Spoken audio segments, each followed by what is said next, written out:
ខ្ញុំធ្លាប់ឆ្លងកាត់បរិសុទ្ធជាច្រើនបងជោគជ័យបរាជ័យក៏ច្រើនដែរដោយសារនេះខ្ញុំលក់មហូបច្រឡំហ្នឹងអូនមកទៅមហូបដូចហូបបាយហូបអីមែនយើងគឺថាយើងតាក់ទងបរិសុទ្ធម្នាក់នោះយើងចង់ស្គាល់ពីបរិសុទ្ធម្នាក់នោះរបៀបម៉េចយើងត្រូវការលក់អូនអាចរាប់បានថាសង្សារបានប្រហែលអ្នកសង្សារចូល10នាក់ជាងបងបានភ្លក់ទាំងអស់គឺភ្លក់អូយអូន15ឆ្នាំសោះភ្លក់ច្រើនណាស់ណ៎អូយភ្លក់ជួនកាលបងចំណាមានតនណាគេភ្លក់មុនដំបូងសង្សារទី1ហ្នឹងបែកគ្នាសារអីគេអត់ដោយសារនេះខ្ញុំភ្លក់ហួរចូលសង្សារទី2សង្សារទី2នៅឯក្រៅប្រទេសហើយទៅមិនឥឡូវទៅមិនហើយអត់បាននៅឆ្ងាយពីគ្នាចឹងមិនអាចភ្លក់គ្នាភ្លក់តាមឆាប3ហ្នឹងឬក៏មិនសង្សារទី3ហ្នឹងគឺជាកាមេរ៉ាមែននៅក្រុមខ្ញុំញ៉ាំហ្នឹងហើយបងនេះខ្ញុំភ្លក់ដែរតែភ្លក់អត់ដល់ទៅណាទៅថតបងជូនទៅអូយមកតែអូនជាមួយគេតាជាមួយណាគេជាមួយតួប្រុសហ្នឹងយេជីទួយតួប្រុសមើលស្លៀកពាក់អញ្ចឹងលេខលើលេខក្រោមអញ្ចឹងទៅថតមិនត្រូវពាក់អញ្ចឹងអត់ឲ្យទៅហីបើថាចង់ទៅថតនេះពាក់នេះហើយទៅថតគេត្រូវរបៀបស៊ីស៊ីទេអីចឹងស៊ីមើលបានតែខ្ញុំគ្មានអាណាមើលទេឥឡូវអញធ្វើម៉េចនេះចង់ទៅថតពាក់នេះហើយបើថាអត់ពាក់អាហ្នឹងទេចូលផ្ទះអូយឲ្យសៀកខោហើយខោវែងហ្នឹងមិនតាក់ទាញហ្នឹងហើយហើយឲ្យសៀកចឹងហ្នឹងទៅថតហើយនិយាយបងទៅតាមដល់កន្លែងថតបើឃើញដោះចេញអត់បានទេអីនៅតាមដល់កន្លែងទៀតចុះអាណាគេថាក្នុងសារបងទៅមិនដូចជ្រុលពេកឯងអញទៅថតតើអញទៅធ្វើស្អីចុះហីមិនបើប្រវាប់ឲ្យបែកគ្នាហ្មងតាមិនតាអញបែកគ្នាថ្ងៃនេះគ្មានសង្សារសង្សួយឃើញណាឃើញអាមនុស្សចង់មានថ្មីវាអញ្ចឹងអូយបងឯងស្រឡាញ់អូនសិតប៉ាក់ស៊ីចោតអីហ៎មានអីស្អាតអូនហ្នឹងហើយអូបាទហួងហែងអូនដូចអ្នកមុនសោះអ្នកមុនហួងហែងអូនភ្លុកហើយអូនក៏បោះចោលហ្មងអូនស្រឡាញ់បងមកកោះផឹកបងមិនអូនចូលចិត្តផឹកអាហ្នឹងមកអូយក្រុតឡាយហ្នឹងណាមានរង្វាន់ជាពិសេសថ្ងៃការយើងចិត្តការត្រូវអត់អូនយកក្រុតឡាយហ្នឹងដាក់អង្គការមានឱកាសចេះរង្វាន់ទៅក្រេបទឹកឃុំនៅជប៉ុននិងអារ៉ុបហើយចាស់លុយ99លានទៀតហ៎ហើយថ្ងៃការយើងជួគ្រប់កំណត់ទៅគេមានតារានៅ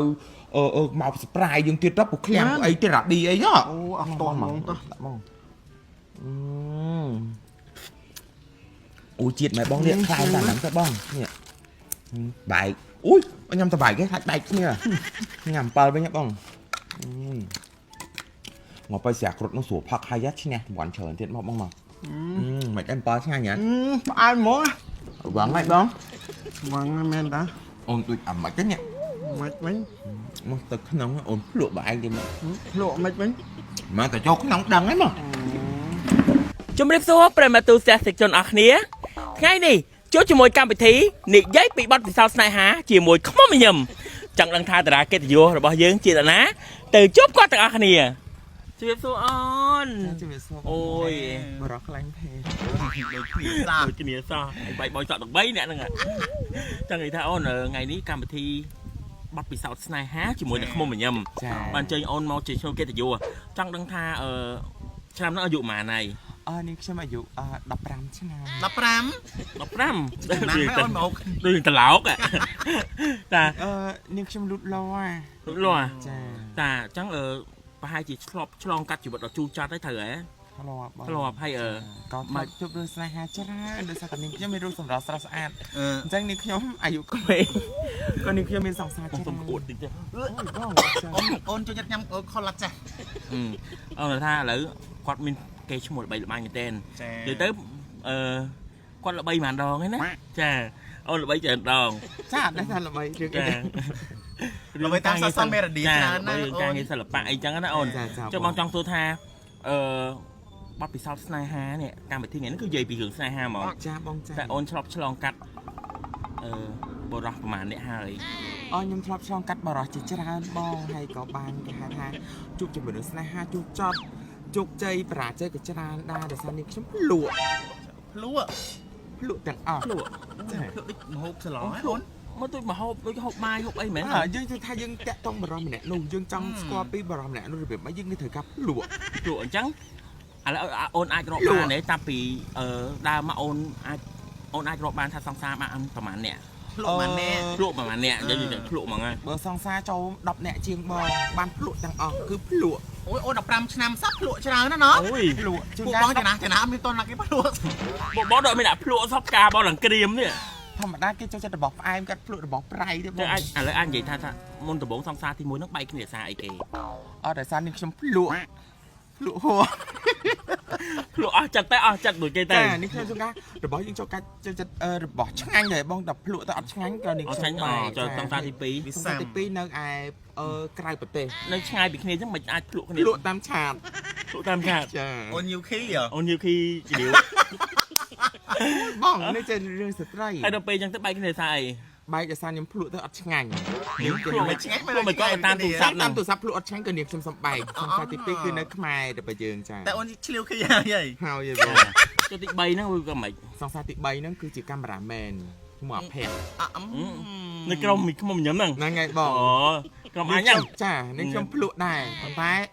ភ្លក់អត់ដល់ ខ្លែកបែ បងសកាមេរ៉ាមែនហ្នឹងរៀងកន្ទឿ ចាស្គាល់ អត់ដល់ ណែ ចាភ្លក់អត់ដល់តែនេះខ្ញុំសំបែកទៅ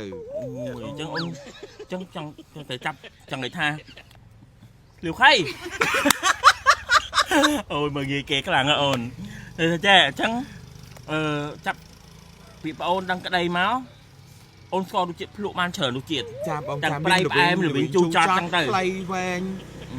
ធំ អាតម៉ែងអា ម៉ែងអីបាត់ឆ្វេងបាត់ ហើយ ស្ដា ចាំ ំ អូនភ្លក់ដែរភ្លក់ប៉ាំងកាត់អស់អីមែនអូន ចុះអូនដែរភ្លក់ប៉ះរបស់គេអីគេតាមតន់អីហ៎ ធ្លាប់ម្ដងបងប៉ុន្តែ ធ្លាប់ទៀត ខាងផងគឺស្រឡាញ់ខ្ញុំខ្លាំងគេការពារខ្ញុំភ្លក់ វិធីនៅបាត់ហ្នឹងគឺភ្លក់ ចាឥឡូវបងប្រាប់វិញណា ចា អូនក្មេង